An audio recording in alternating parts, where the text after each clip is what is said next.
20대 청년 정치인에게 홀딱 속았다라는 제보인데요. 자, 제보자들은 처음 이 남성 청년 정치인 어떻게 알게 됐다는 겁니까? 자, 이 청년 정치인 송모 씨입니다. 주로 마포에서 활동을, 여기가 마포죠. 마포에서 활동을 했다고 하고요. 나이는 만으로 24살, 24세라고 합니다. 본인이 국민의힘의 대학생 위원장이라고 소개를 하면서 이번에 지방선거 서울시의원 출마를 하니까 본인 공천 확정된 거나 마찬가지다라고 하면서 보좌관을 뽑는다고 했습니다. 그러면서 보좌관 월 600만 원씩 주겠다라고 하면서 제보자들한테 일하자고 제안을 했고, 제보자들 입장에서는 이거 돈도 좀 벌고 싶고 이래서 같이 하게 됐다고 하는데, 실제로 이 송모 씨 여기 보면 유명한 정치인들이 많아요. 나경원, 한동훈, 배현진 등 그 유명 정치인하고 찍은 사진도 또 영상도 있으며 또 친분을 과시했다고 합니다. 그래서 제보자들 지난달부터 이 송 씨의 보좌관 업무를 시작하게 됐다고 합니다. 예, 이름만 들으면 알만한 유명 정치인들과 찍은 사진, 영상 보여주면서 나 이렇게 발이 넓어요. 막 이렇게 친분을 과시했다는 거죠. 자, 여기에 이 송 씨를 또 믿게 된 또 다른 이유도 있었습니다. 체크포인트 짚어보죠. 마포구 황태자. 자, 송 씨가 이 제보자들에게 자신을 어떻게 소개했는지도 한번 들어보시죠. 아이고 처음부터 얘기했을 때부터 아이고 우리 사촌이다. 저한테 우리 증조 할아버지가 아이고 전 사장이었고 TV에 그 무슨 부장이 우리 할머니 조카고 혹시라도 이 대형 언론사가 필요하면 내가 여기다 부탁을 하겠다. 우리 집은 사채했던 집이에요. 그냥 우리 할아버지가 그냥 옛날에 돈놀이 하셔가지고 그냥 사채 이렇게 그리고 가족들한테 난 얘기했어요. 그때 나 시의원 선거 나갈 거다. 한 1억 정도 든다 한다. 나 도와줘라. 저런 얘기를 했군요. 네, 방금 들으신 것처럼 재력을 과시하는 말들을 자주 했습니다. 다시 정리해보면 마포구의회 고위직이 뒤를 봐주고 있다. 대형 언론사 창업자, 창립자의 증손자다. 아버지가 베트남에서 크게 사업을 하고 있다. 서울 번화가에 있는 빌라 2동이 우리 집안 소유다. 이런 말들이었는데요. 근데 실제로도 제보자들을 만날 때 국산 고급 세단을 타고 나타났고 옷차림도 깔끔하니까 이 제보자들도 이런 말들을 좀 자연스럽게 믿게 됐다고 합니다. 자, 그뿐만 아니라 송 씨는 마포구에서 웬만한 의원보다 영향력이 있다라는 말도 자주 했는데요. 제보자들 실제로 송 씨가 통화를 할 때 상대를 회장님이라고 부르거나 마포구 내에 있는 상인의 인사들을 만나서 소개해주는 모습도 여러 번 봤다고 합니다. 이후에 제보자들은 송 씨가 업무에 집중해주면 좋겠다라고 요구를 하면서 자신들의 이 본업보다도 보좌진 업무에 더 많은 시간을 쓰게 됐습니다.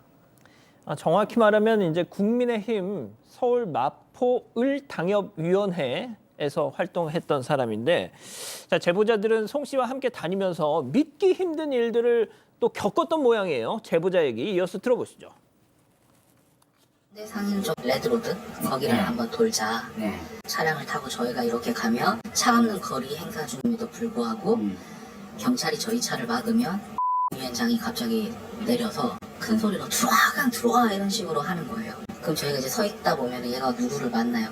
희한하게 거기에 어떤 경감님이 계십니다. 그럼 경감님을 만나서 저희는 또 그 안에 들어갑니다. 정말 그 정치하는 사람들이 마냥 특이한 거는 경찰차를 타고 술을 먹고 돌아와요. 저녁에 자기가 저를 구출해가지고 불렀었는데 경찰차를 타고 이렇게 내리는 거예요. 어디서요? 집 앞에서. 집에 경찰차를 타고 이렇게 내려요. 내려서 제 차를 다시 갈아타고 술을 먹으러 가요.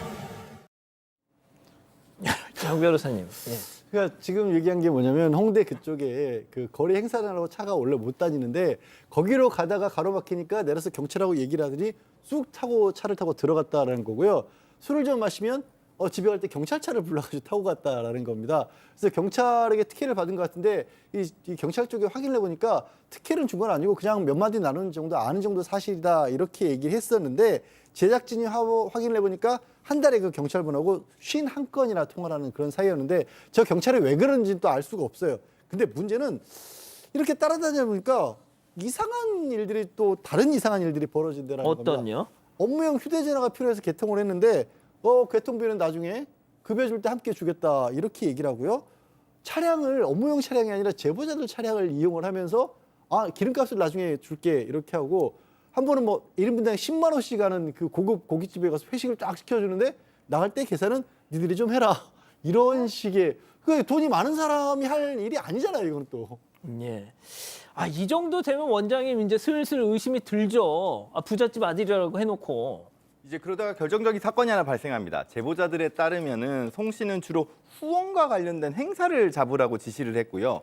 급기야 이 송 씨가 성악 전공을 했나 봐요. 그래서 본인도 성악을 노래를 부르는 후원 공연을 기획했다고 합니다. 아, 보통 정치인들 출판 기념회 하는 것처럼 아, 나는 책 이거 안 하고 난 내 전공인 성악으로 하겠다.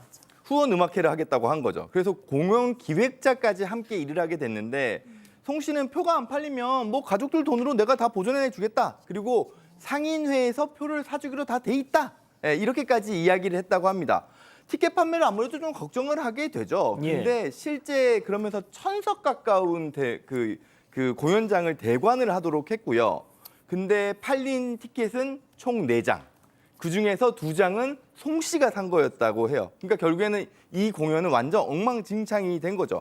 공연은 중단이 됐고 약 3,800만 원 가량의 손실이 남았다라고 합니다. 송 씨는 상인 측에서 티켓을 사주기로 했는데 이행을 하지 않았다면서 거기에 대한 법적 조치에 들어가겠다는 입장이고 그런 식으로 지금 책임 회피를 하고 있습니다. 아, 박 변호사님, 티켓 1000장을 딱 팔기로 했는데 그중에 4장 팔리고 그중에 또 팔린 4장 중에 절반을 또 자기가 자비로 산 거. 2장은 또 자기가 산 겁니다. 뭔가 이상하죠. 결국 이 송 씨한테 제보자들이 좀 찾아갔어요. 집으로 찾아갔는데 그 자리에서 어머니 아버지를 좀 보게 됐는데 송 씨가 얘기한 게 거짓말이 상당히 많았던 것 같습니다. 특히 이제 재력이 있다라는 거 이런 것들 자체가 진짜가 아니었고요. 본인이 또 인정을 합니다. 네, 이제 말했던 게 거짓말이라고. 뭐 서울에 빌라 2동 있다는 것도 거짓말이고. 아버지 직업이 사실은 배달 기사였고요. 이 할머니 집에 송 씨는 얹혀 사는 상황이었습니다. 이 만날 때마다 고급 차를 몰고 왔었는데 이게 자기 차가 아니고 단기 렌트로 빌렸던 차량이고요. 제보자들 역시 한 차례도 급여를 받지를 못했습니다. 결국 거짓말했다는 사실을 인정하면서 사실 확인서를 제보자들한테 써서 줬습니다. 국민의힘 관계자한테 문의를 하니까 대학생 위원장이었던 적은 있는데 그건 맞아요. 타이틀 줬던 건 맞는데 현재는 아니다. 그리고 지방선거 공천 확실시 된다는 거는 당연히 사실이 아니다라고 밝히고요. 이게 막 사기냐 이런 게 좀 애매해서 경찰 수사 받을 건 아니고 또 당징계 정도는 논의는 되고 있지만 일단은 이 사람 딴 데 가서 좀 집회나 행사 같은 거 참석하지 말아라고 당에서 경고를 했다고 합니다. 하하, 참 24살 청년이 벌써 저렇게 하고 다니니. 자, 저희 제작진이요. 저 송 씨한테 연락을 해서 대체 왜 이러냐 물었습니다. 뭐라고 했을까요? 들어보시죠.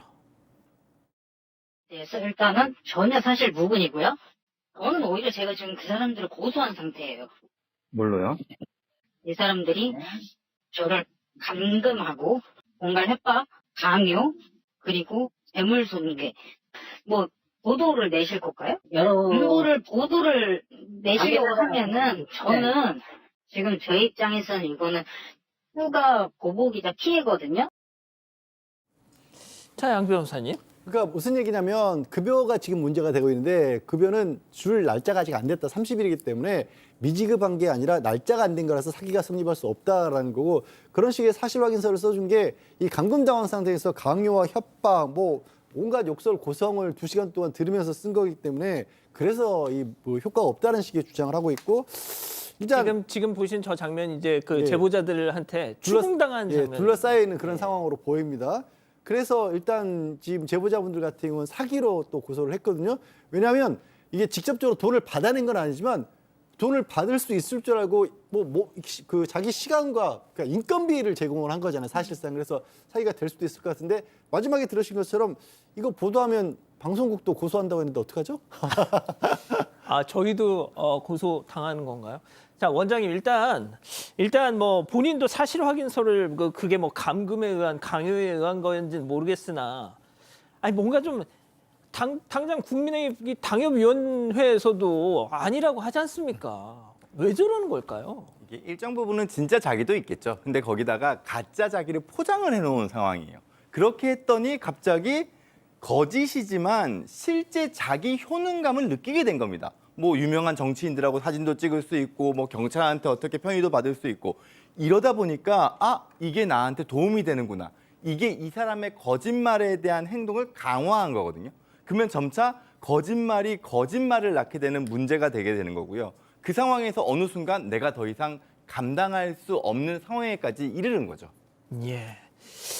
24살 청년이 짊어지기엔 좀 과한 상황인 것 같습니다. 여러분과 함께 울고 함께 분노하겠습니다. 지금 사건 반장에 제보하십시오.